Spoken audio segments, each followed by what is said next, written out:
तुम्हाला नाही T V बघायचा? नाही? श्रेया, आरुषी तुला?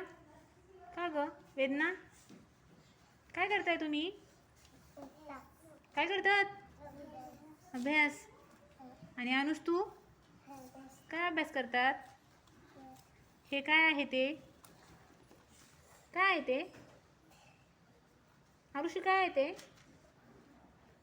आरुषी इकडे बघ ना, काय आहे ते? आवडलं ते तुला? हां श्रेया, काय आहे बेटा? कोणते अक्षर आहे ते तर सांगा त्याच्यात. अ आई आहे का? अ आई आहे का? एक एक आहे का? ABCD आहे का? आहे त्याच्यात काय लिहिलेलं आहे? ABCDतले अक्षर आहेत का अ आई मधले आहेत की एक एक मधले आहेत? काय आहे? अरे वा, म्हणजे तेवढं ओळखतंय तुम्हाला, वाचता नाही येत ना? आता मी तुम्हाला वाचायला पण शिकवणार आहे, शिकणार ना तुम्ही? मग एवढं लिहिलं की वाचणार तुम्ही, नंतर लिहिलं तरी चालेल. की आताच लिहायचंय? पवित्रा पण आली. ठीक आहे, मग वाचायला पण शिकवेल. हां.